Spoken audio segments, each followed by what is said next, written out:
what you can learn from Ben Simmons. I'm Tony, welcome back to Streetball Strategies. I gotta be the best, I gotta be a beast. Gotta bring my A game to who I be out in these streets. I gotta set examples for the future now. I've been fighting for it all, never threw the towel. For those of you who are not familiar with Ben Simmons, he's 26 years old, he plays for the Brooklyn Nets. He is an NBA star who, over his career, he was drafted in 2017. He has progressively declined as his NBA career has gone on. Even though he's 6'10", he's supposed to be playing a perimeter player's position. Of course, he can work around the basket, he can work in the post offensively, defensively, but his game is most known for being a perimeter player. The problem is, 6'10", 240 perimeter player, he doesn't like to shoot, he's not a very good shooter, and most importantly, and the point of this video is, he's afraid to shoot. We don't know the specifics as to why or how he came to be afraid of shooting, but you can deduce that he is afraid by, number one, just looking at his game, watching him play. He had injuries in the past, which may attribute to why he's having problems as a shooter nowadays. But number one, when you just watch him play, it's obvious, it's very apparent that he's uncomfortable on the court. He's even more uncomfortable when he has the ball in his hand, and he's the most uncomfortable when he's shooting, whether it be from the field or the free throw line. Number two, when you look at his stats, in 2017, he was shooting 12 or 13 shots a game, and now in 2022, at the beginning of the season, he's only shooting 4 shots a game. And while we don't know specifically for him and his world, his personality, his life, his game, why he's come to the point where he's afraid to shoot, I feel like we can safely make some assumptions as to why this is happening. He clearly has some kind of anxiety that he associates with handling the ball, shooting the ball specifically. That anxiety probably comes from the fact that he knows that if he has a bad game, an off game, a bad shooting game, that he's going to be criticized heavily for doing so. That's a huge amount of pressure on him to be not just a good player, not just a star player, but one of the best players on the team behind Kyrie and Kevin Durant. The outdoor street ball equivalent to that I can think of is, say for you, if you're afraid to come out to the court, to just a random court, and play with random people, players that you don't know, and that gives you anxiety because you're afraid of what will happen if you don't play well and then they criticize you. If you're afraid of that criticism, if that gives you anxiety, let's talk about how you can handle that for your own game out here at the park. It is apparent to me that Ben Simmons, he shrinks under the pressure. The more pressure he feels, the more anxiety he has, and thus the worse he plays. If he wasn't talented at playing basketball, I don't think he would be interested in playing basketball. I think it's his talent that keeps him engaged in the game, because it's his talent that allows him to play well when he does play well. The problem with only really leaning on your talent, and I'm not saying that he doesn't work hard, he doesn't practice, I'm saying that his enjoyment of the game comes from the fact that he's one of the more talented players even in the NBA. But when you're leaning on that talent to carry you through instead of having a more solid foundation to your game, it's not a surprise that he's running into problems that like he's having right now, where he's afraid to shoot the ball. So to me, there's two staples of what's causing this problem. One is the anxiety, and two is the fact that that anxiety is caused by his self-consciousness out on the court. But the more valuable he became, the more pressure is now on his shoulders as well. He doesn't respond to that very well. It's not really his fault, that's just his personality. He doesn't handle pressure very well. Because of that, now he gets anxiety anytime he has the ball in his hands, and he's afraid to shoot the ball now. That's why I say on this channel, for whether it be for a professional player like Ben Simmons or for a player like yourself who may be having those same kind of anxiety problems out here at the park, number one, you should always start with your love of the game. Whenever you're thinking about getting started with a basketball, it's very important as to why you're wanting to get out on the court. And maybe for you as a player, when you see someone like James Harden or Kyrie Irving, when you see them pull off a really fancy crossover dribble and then a step back three-point jump shot where the defender loses the balance and falls on the ground, and the whole arena cheers for that player when they make that three-pointer, and you see that happen, and for you, you're like, I want that too. Like, I want people to cheer for me the way they cheer for that NBA superstar, so now I'm gonna start getting involved with basketball. But you don't really love basketball, you don't love the game, you don't love the process of getting better and evolving your game. You just want the accolades of people cheering for you and associating what you do on the basketball court with the fact that you must be a good person, a good player, because you can play good basketball. But you don't really love the game, you just want the accolades that come from the game. That's why I'm so adamant about telling players that learn to love the game first. Learn to enjoy it. Try to get as much joy out of the game first before you even try to learn any skills or physical abilities. Just love being on the court, love having the basketball in your hands, being on the court and just being surrounded by the game, even if you're not, physically good at the game yet. The more you can teach yourself, allow yourself to enjoy the game, even if you're not good at it, the better your base, your foundation of the game is going to be, because you can always come back to that enjoyment when you're having a bad game, a bad day, a bad season. You can still at least enjoy playing ball even though you're not doing it well for a temporary amount of time. And then once you actually genuinely enjoy the game, then you can actually genuinely start to enjoy building your game and progressing and learning skills, learning abilities, and coming back day after day and not getting tired, not getting burnt out, not getting bored, because you genuinely enjoy anything and everything that has to do with learning how to get better at this. So once you've established that enjoyment base to your game, let's talk about what you can do to deal with any kind of anxiousness, anxiety, or self-consciousness you might experience out here at the court. If you can build that enjoyment foundation to your game, where the one main reason you play basketball is because you love to do it, from there on, the possibilities are pretty much limitless. Because since you love to do this, there's no amount of work to put in that will keep you from trying to achieve whatever your goals may be out here on the court, because you actually enjoy chasing those goals.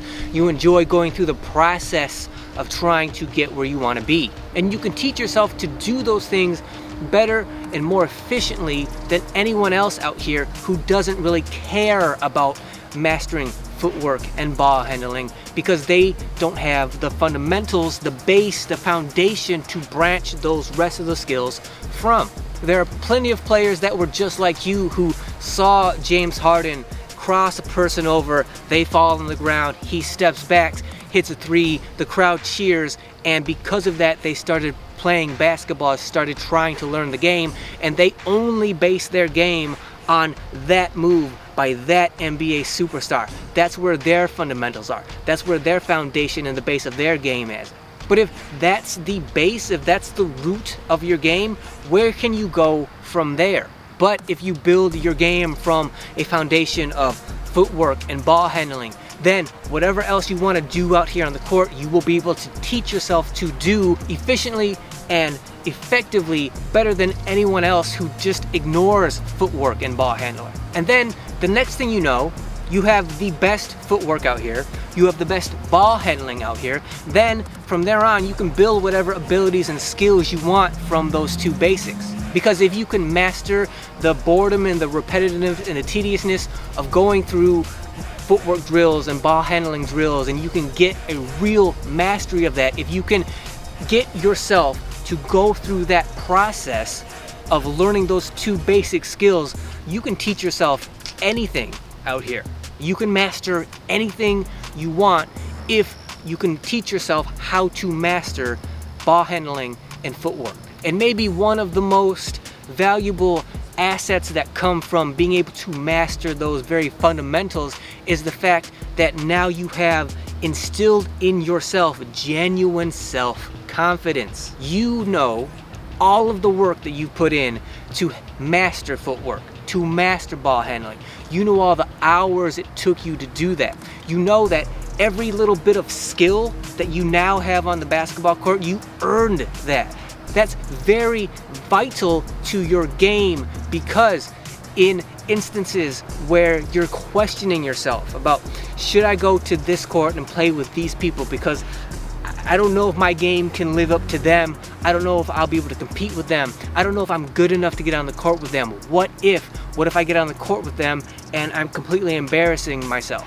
In instances like that, you can look inside yourself and know that regardless of how you play, regardless of who you play, you've already put in all of this genuine hard work that has gotten to the point where you are today in whatever game and status your game may be. If you go to that court and you play with those random people and you have a bad game, you have an off game, that is part of the process. That's going to happen to you on a regular basis, regardless of how much work you put in. That's just part of the process of getting better at ball. You're gonna have bad games so that you can then learn from them, so that you can then improve even further. Unfortunately for Ben Simmons, he's in a position where he has this huge amount of pressure on him to perform well, to get wins game after game and be very centrally responsible for that winning team. But the way to control the flow of that anxiety that you feel, that Ben Simmons feels, is all about your perspective. And it's very important because you choose your perspective. Apparently for Ben Simmons, his perspective is what if. Just like when you're contemplating whether or not you should come out to the court and play with random people, your perspective is what if.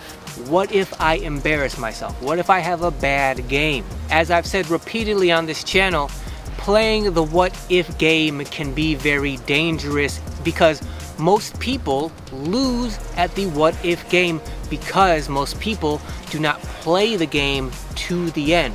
Once you start playing the what if game, you have to keep answering those what if questions until you get to the very root, the very end of the problem, the circumstance. Ben Simmons, like a lot of other players that have those kind of anxiety problems out here at the park, they say, what if I go out and play and I have a bad game? Well, to answer that question, you're gonna be embarrassed. You're gonna get criticized for having that bad game. Well, what happens if you get embarrassed? What happens if you get criticized? What if that happens? Well, you're gonna feel bad. And then at that point, most people, apparently Ben Simmons included, stop there. They stop at, I'm gonna feel bad. As if you're just always gonna feel bad for the rest of your life, the rest of your career. You're just gonna be surrounded in a world of bad, embarrassed feelings. But that's not the end of the game. That's not the end of the questions. Keep asking questions, keep asking what if until you get to the very root of the problem so that you can identify it.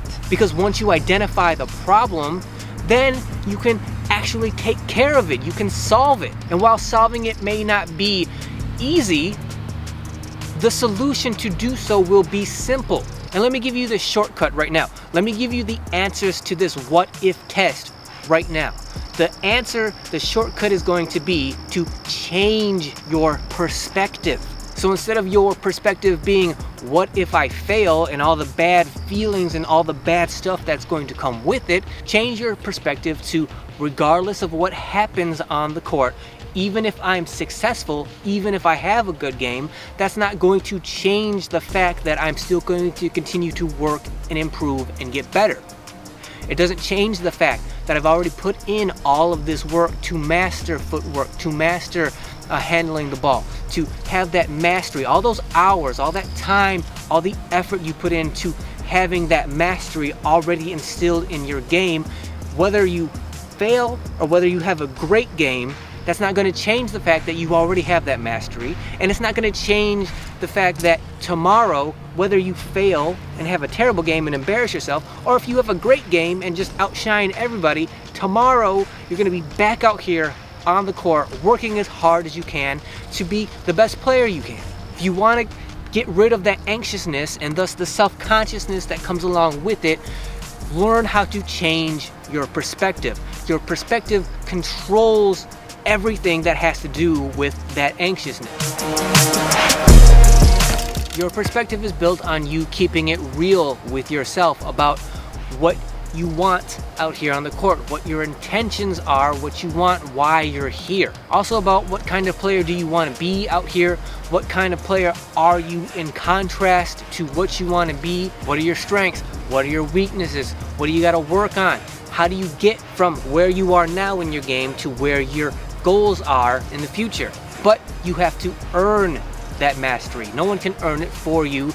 There are no shortcuts, there are no hacks, there are no drills or workouts that are going to speed up the process. It's just going to take time and repetitiveness. It's going to take you trying to do stuff, failing, learning from it, and getting better, and repeating that process over weeks and months and years of time in order for you to master those abilities. But in the process of doing that, you are going to be able to keep it real with yourself of where are you? How well are you doing? What do you got to work on? What defects do you have in your game?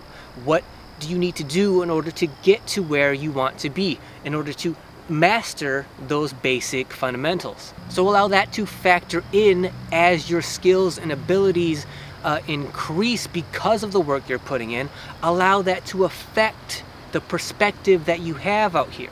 Allow that to build up that perspective of, regardless of what happens, whether I have a dominating game out here or whether I have a terrible game, a terrible day, allow that to fuel and build up the perspective that, good or bad, whatever game I have out here, it's not going to change the fact that I'm working as hard as I can to be the best player I can. And tomorrow, whether I did great today or terrible today, tomorrow I'm going to be back out here trying as hard as I can to be the best player I can, because that's my goal and because I love the game. So I want to thank you guys for watching. If you liked this video, if you found it helpful, if you think it's going to help you deal with whatever anxiety, anxious problems that you may occur for you out here at the park, please subscribe to the channel. And whatever questions you have, if I was I realized that I may have been kind of confusing throughout this video.